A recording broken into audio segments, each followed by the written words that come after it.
El informe para segundo y definitivo debate del proyecto de ley de solidaridad incorpora elementos nuevos como la no elevación del IVA para los combustibles, una nueva tabla para el aporte de un día de sueldo para quienes perciban más de $5.000, la contribución por una sola vez de bienes inmuebles y acciones en el Ecuador de personas jurídicas asentadas en el exterior y regulaciones para garantizar el empleo de trabajadores públicos y privados de las zonas devastadas por el terremoto del 16 de abril.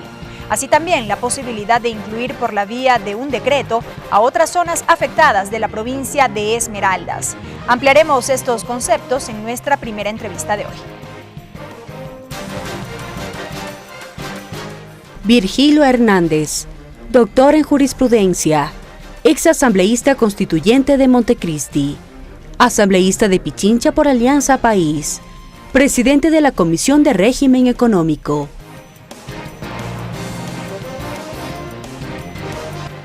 Asambleísta Hernández, bienvenido a TVL Noticias. Un gusto, muchas gracias. Como ya lo hemos informado en este primer bloque, estamos ya próximos al segundo y definitivo debate del proyecto de ley de solidaridad y corresponsabilidad ciudadana por las afectaciones del terremoto. La Comisión de Régimen Económico que usted preside ha aprobado el informe correspondiente con ciertas modificaciones, aunque manteniendo la esencia de lo que llegó desde el Ejecutivo al Parlamento. Conocer estos cambios. Sí, quizá empezar por lo que usted señala, cuál es la esencia, cuál es la finalidad de esta ley.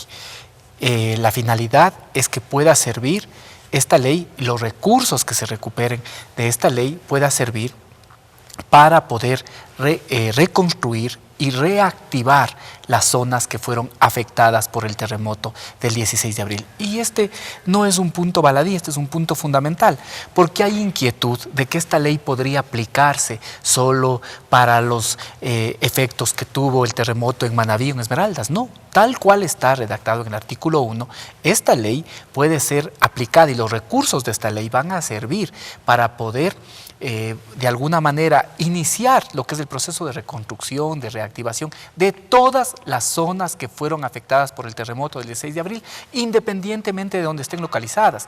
Si hay afectaciones en Manabí, que es obviamente el epicentro, en Esmeraldas, pero también hay en la provincia de Los Ríos, si es que hay en Santa Elena o en otras provincias, se tendrá que efectivamente realizar acciones de política pública para poder iniciar todo el proceso de reconstrucción y de reactivación de las zonas afectadas por el terremoto. Me parece importante que se haga este énfasis de que a través de esta ley se va a poder iniciar con todo este proceso, y digo esto porque cerca de $1.090 millones es lo que se recaudaría por aplicación de esta ley, cuando se ha manifestado preliminarmente que al menos se requerirían un promedio de $3.000 millones, lo que ha dado pie para que ciertos sectores digan, bueno, entonces no es suficiente, son $3.000 millones y apenas con esta ley se recaudarían un poco más de 1.000 millones. Por eso yo he insistido que con esta ley, con los recursos que genera esta ley, apenas se podrá iniciar el proceso de reconstrucción. Efectivamente, hay un inicial cálculo de que esto podría ser 3.000 millones, pero sin duda esto va a ser más. Ya se está haciendo un trabajo especializado con expertos de Naciones Unidas, de CEPAL, para poder tener una adecuada valoración de lo que fue este desastre, que seguramente es el desastre más fuerte que hemos tenido que enfrentar de estas generaciones, y yo digo con seguridad el que ha tenido el desastre más fuerte que ha tenido que vivir el país en los últimos 70 años. Por eso, con esto apenas se podrá iniciar el proceso de reconstrucción. ¿Qué es entonces lo que se prevé como parte del contenido del proyecto? A ver, y ya en este informe, ¿no?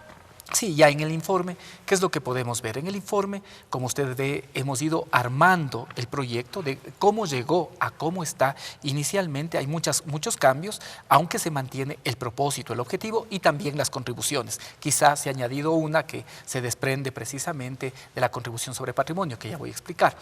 ¿Cuáles son los capítulos del proyecto? Un primer capítulo que tiene que ver con las contribuciones, un segundo capítulo que tiene que ver con los incentivos para las zonas afectadas, un tercer capítulo que tiene que ver con un régimen excepcional también de lo laboral, que tiene básicamente que busca de alguna forma paliar también la situación de desempleo que se presenta en estas regiones, y un cuarto capítulo que tiene que ver con disposiciones que son reformatorias a otras leyes para que pueda estar en plena vigencia esta ley. Adicionalmente, hay disposiciones generales y disposiciones transitorias. Esa es la estructura de la ley. 4 capítulos, disposiciones generales, disposiciones transitorias. En cuanto al primer capítulo, las contribuciones. ¿Cuáles son las contribuciones que se establecen aquí en el artículo 2 de esta ley? Las contribuciones son, en primer lugar, sobre las remuneraciones. En esta contribución, o van a tener que contribuir, vamos a tener que contribuir todas las personas que tenemos relación de dependencia, sea pública o privada. La segunda contribución es una contribución sobre el patrimonio. La tercera contribución sobre las utilidades que ya obtuvieron las empresas. No es sobre lo que puede pasar en el futuro, las que ya obtuvieron en el 2015. Y hay una cuarta contribución sobre bienes inmuebles y derechos representativos de capital existentes en el Ecuador, de propiedades de sociedades residentes en paraísos fiscales u otras de jurisdicciones del exterior. Quizá aquí vale aclarar. ¿Cuál es la contribución sobre el patrimonio? Que todas las personas que tienen un patrimonio superior a 1 millón, es decir, que tienen como patrimonio individual un patrimonio superior a 1 millón, tienen que pagar el 0.9. Pero ¿qué pasa con aquellas personas que hacen fraude, para ser claros, que utilizan mecanismos elusivos y que por lo tanto esconden para no pagar su patrimonio? los impuestos correspondientes. Exacto, y esconden su patrimonio. Y entonces tienen casas, esas casas están aquí en el Ecuador, pero la propiedad de esas casas está a nombre de empresas y estas empresas están domiciliadas en paraísos fiscales. ¿Qué pasa en esos casos? Están escondiendo el patrimonio. Porque esconden el patrimonio, nosotros hemos creado una contribución adicional que es el 1.8% del avalúo catastral. Y sobre eso, ¿sí hay información precisa, asambleísta, sobre la existencia de estas empresas y demás para poder proceder con la aplicación de esto que se contempla en el informe? Hay información, obviamente esa información tiene que agregarse, tiene que establecerse información de los registros de la propiedad, información del servicio de rentas que permita también ubicar. Pero además, adicionalmente de lo que podamos recuperar por esta contribución, también lo importante es aquí que nos va a permitir transparentar y va a permitirnos también avanzar en la legislación contra los paraísos fiscales, porque quien establece o quien utiliza, este es el término adecuado, quien utiliza los paraísos fiscales para evadir, para eludir, para hacer fraude, está cometiendo un delito tributario. Y por lo tanto, si comete un delito tributario, es necesario que la legislación tome los recaudos necesarios. Entonces, esta contribución, a más de lo que puedan contribuir, nos va a permitir también transparentar, nos va a permitir avanzar en la legislación contra la utilización de los paraísos fiscales para evadir, eludir o cometer fraude tributario. Vamos avanzando, asambleísta, con otros aspectos, porque el tiempo nos queda corto, tomando en cuenta muchos de los elementos que constan en este proyecto de ley. Se mantienen estos 2 puntos porcentuales de incremento al impuesto al valor agregado IVA. Mire, Belkis, nosotros sabemos, y yo le he dicho una cantidad de veces en conversaciones con usted y en otros medios de comunicación, nosotros sabemos que el impuesto al valor agregado es un impuesto regresivo, porque nos afecta a todos, independientemente de la circunstancia de cada uno. ¿Sí? Para una persona, el pagar el IVA puede significar el pan y la leche de un día, para otra persona puede ser un valor absolutamente insignificante. Es un impuesto regresivo, pero también, y esto yo quiero ser muy claro, también lo que ha vivido el Ecuador es una situación extraordinaria. Tenemos un terremoto que nos cambió la vida del país. Y ahora tenemos la tarea de asumir el proceso de reconstrucción, de reactivación. Solo por eso se acepta el establecer temporalmente, hasta por 1 año, esta elevación del IVA del 12 al 14%. Es una medida temporal, es hasta por 1 año. ¿Se ha manifestado? Con el objetivo concreto de poder recaudar recursos para reconstruir y reactivar las zonas afectadas. Se ha manifestado que no se afectan productos de la canasta básica, así como también el tema de combustibles.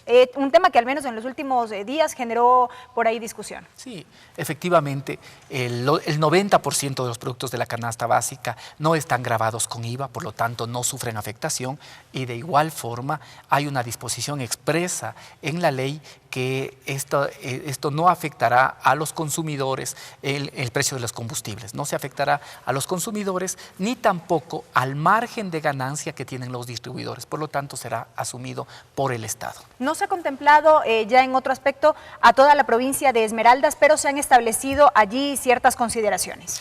Puede estar incluida toda Esmeraldas en función de las afectaciones. Como está la ley, dice la provincia de Manabí, para los incentivos, ¿no? La provincia de Manabí, el Cantón Muisne y otras de la provincia de Esmeraldas que se describan o que se definan por decreto, es decir, perfectamente podrían ser todas las jurisdicciones, todos los cantones de Manabí y de Esmeraldas en función de su afectación. Ahora, quiero ser claro nuevamente en que todos pueden ser beneficiarios y también se están excluyendo. Si alguna persona sufrió una afectación en cualquier parte de la República y es empleado público o privado, no paga la contribución del día de sueldo, por ejemplo, o si una empresa tuvo afectación y en cualquier parte de la República, no paga la contribución sobre la utilidad, independientemente de donde se encuentre esta empresa.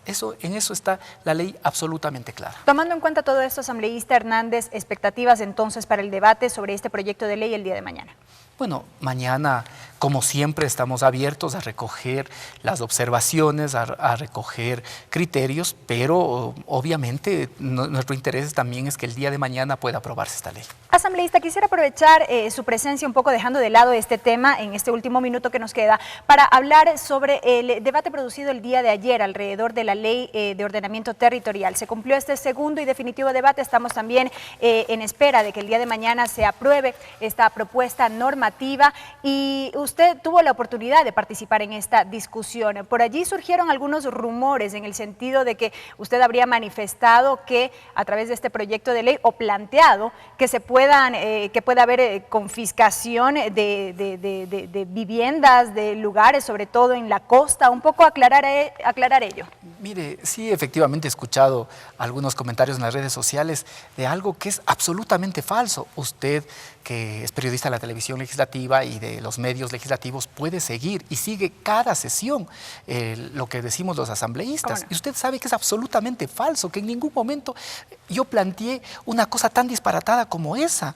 Estamos hablando, en primer lugar, de otra ley que no tiene nada que ver con esta, que es la Ley de Ordenamiento Territorial. En la Ley de Ordenamiento Territorial yo hice varias observaciones.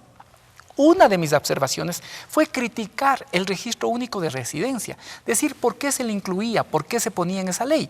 Pero si ya se lo había incluido, tratar de buscar una utilidad. Y entonces yo decía, ¿cómo, por ejemplo, permitir la colaboración entre municipios? ¿Para qué? ¿Sí? ¿Para qué? Por ejemplo, si hay quiteños que tienen casas en Atacames, o si hay azuayos que tienen propiedades en Santa Elena o Salinas, pero que no cumplen con el pago del impuesto predial, por decir algo, que exista colaboración para que cuando se cobre en Quito pueda también cobrarse el predio de que está en Atacames, que está en Salinas, y después se les traspase a los correspondientes municipios. Es decir, no solo tengamos el registro, démosle utilidad a ese registro, permitiendo colaboración entre los municipios. Pero no nos estamos refiriendo ahí de una utilidad de aquellas viviendas que no están habitadas, ¿cómo se habría tergiversado? Colaboración para que simplemente se pueda hacer posible el cumplimiento de obligaciones que tienen las personas que disponen de esos bienes. Pero de ahí para adelante de señalar que se quiere expropiar, se quiere ocupar, se quiere utilizar las casas que las personas pueden tener en la playa es un absurdo, es una falsedad. Lamento que esa falsedad sea generada por un asambleísta, lo cual demuestra que no estaba atenta al debate y lo primero, no se estaba discutiendo en absoluto nada que tenga que ver con la ley solidaria. Eso es mala intención o desconcentración, pero absoluta. Queda claro entonces, asambleísta Hernández. Muchas gracias por habernos acompañado. Ha sido el asambleísta Virgilio Hernández, presidente de la Comisión de Régimen Económico de la Asamblea Nacional, a propósito de este segundo debate que se producirá el día de mañana alrededor del proyecto de ley de solidaridad y corresponsabilidad ciudadana por las afectaciones del terremoto y también esta aclaración que ha formulado respecto de lo que pudo exponer en el marco del segundo debate del proyecto de ley de ordenamiento territorial, uso y gestión del suelo.